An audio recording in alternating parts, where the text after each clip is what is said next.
Date recovery tribunal Chandigarh जो bench है ये टोटली डिफरेंट है, वहाँ के मेंबर भी नहीं है।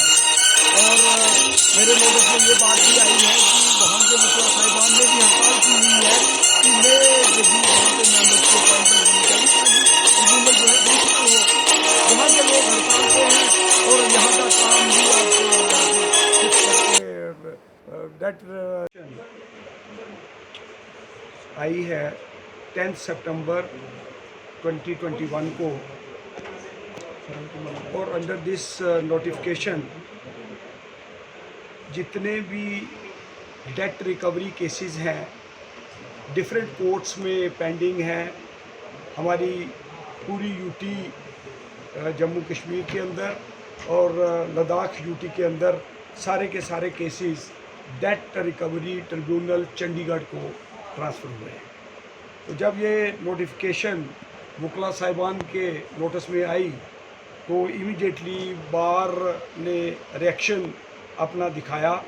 वो रिएक्शन जब हमारे नोटिस में कल आया तो शाम को बार एसोसिएशन की हमारी जो इलेक्टेड टीम है हमने ये डिसाइड किया कि आज हम वर्क सस्पेंड करेंगे कि ये एक कैलकुलेटेड मूव है कि जम्मू की बार को आस्ता आस्ता करके वीक करने का। आप देखिए पिछले 2.5 साल से हम कोई अजीब सी चीज़ें एक्सपीरियंस कर रहे हैं, 2 साल से ऊपर हो गया।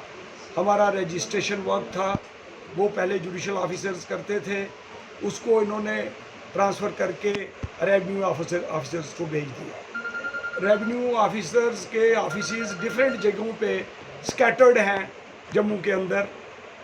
आगे हमारे लिए इजी एक काम था कि कोर्ट प्रिमिसेस के अंदर ही रजिस्ट्रेशन वर्क हो जाता था। उसके बाद कंज्यूमर कमीशन हमारा वाइंड अप हुआ जब से यूटी बनी है, रीऑर्गेनाइजेशन एक्ट आया है, कंज्यूमर कमीशन हमारा वाइंड अप हुआ, कंज्यूमर फोरम्स वाइंड अप हुई।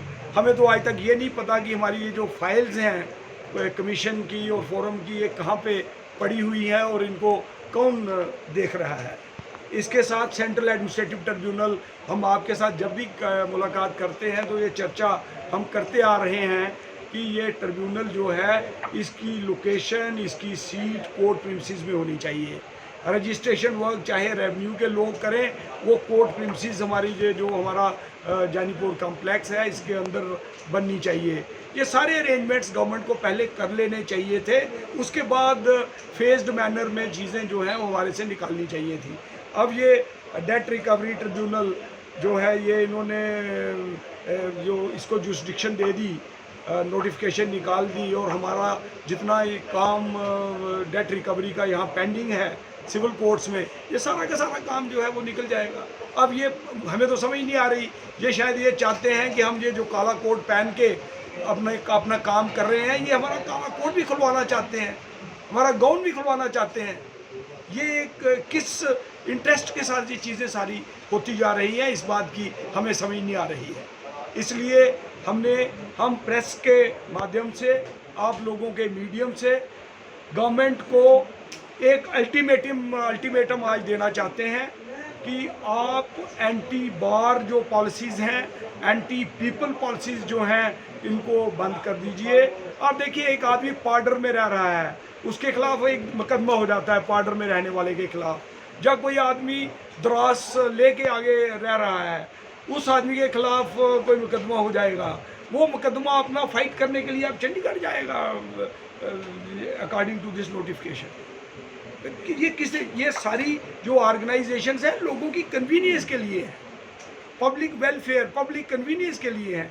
ये तो सारा काम इनकन्वीनियंट जो है तरीके से करना इन्होंने शुरू कर दिया है। अभी मुझे एक वकील साहब मिले, वो सुना रहे थे कि ह्यूमन राइट्स कमीशन हमारी स्टेट में था जब रीऑर्गेनाइजेशन एक्ट से पहले, वो कमीशन ख़त्म हो गया। आज तक 2500 फाइल्स वो ह्यूमन राइट्स कमीशन में पेंडिंग थी, वो कहाँ पे हैं? कौन सी फोरम, कौन सी अथॉरिटी उन फाइल्स को देख रही है? कौन सी ऑर्गेनाइजेशन उनको कंसिडर कर रही है? ये बड़े इंपॉर्टेंट क्वेश्चंस हैं।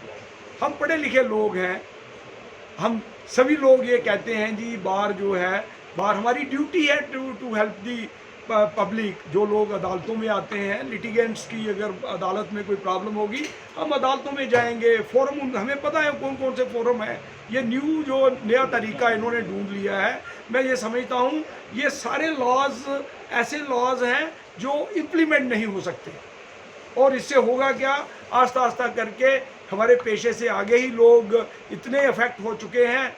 इतनी हमारी लार्ज स्ट्रेंथ थी, आज स्ट्रेंथ डे बाई डे कम होती जा रही है, लोग प्रोफेशन छोड़ना शुरू हो गए हैं।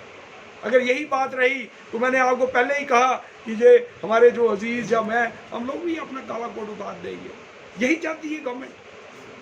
तो मैं गवर्नमेंट को, आज हम पूरी हमारे ऑफिस बीरर यहाँ बैठे हुए हैं, बाकी साथी सभी यहाँ हैं, कि अगर तो ये ट्रिब्यूनल जो है, ये जो नोटिफिकेशन है, इसको या तो रिवोक करें, अल्टरनेटिवली अगर इसका कोई बेंच बनना है, बेंच कोर्ट प्रिमिसेस के अंदर बनना चाहिए। अगर कोर्ट प्रिमिसेस के अंदर ये बेंच बना देते हैं तो ठीक है। हम इनको 15 दिन का टाइम दे रहे हैं इसलिए कि हमारे जो ग्रीवेंसीज हैं उन ग्रीवेंसीज को रिड्रेस करें। हम एक रिटर्न रिप्रेजेंटेशन भी भेजेंगे अथॉरिटीज़ को, और अपनी पूरे ग्रीवेंसीज जो हैं उसमें डिटेल्ड ग्रीवेंसीज बताएंगे। अगर हमारे ग्रीवेंसीज रिड्रेस हो गए तो ठीक है, नहीं तो ये जो फाइट हमारी है, ये फाइट हम अल्टीमेटली स्ट्रीट्स में ले जाएंगे। क्योंकि अल्टीमेटली तो इससे आम जनता जो है, पब्लिक के लोग अफेक्ट होने जा रहे हैं और अफेक्ट हो गए हैं। सर्विस मैटर्स की वजह से, ट्रिब्यूनल में जाने की वजह से, बेंच की एक ही बेंच है, बेंचेस की शॉर्टेज की वजह से आज की डेट में सर्विस मैटर्स का डिस्पोजल नहीं हो रहा। हमने वो भी अपील की कि बेंच और बढ़ने चाहिए, आज तक बेंच नहीं बढ़े। कंज्यूमर कमीशंस नहीं बने, कंज्यूमर फोरम्स नहीं बने, ह्यूमन राइट्स कमीशन नहीं है। रजिस्ट्रेशन का वर्क हमारे बार के जो हमारे से पहले जो लीडर्स थे वो भी सारे यही बात कहते आ रहे हैं कि रजिस्ट्रेशन वर्क वकीलों के पास किसी जगह पे लाइए, अगर नहीं लाओगे तो हम ये अब अल्टीमेटम इसलिए दे रहे हैं कि हमारे पास और कोई ऑप्शन नहीं है।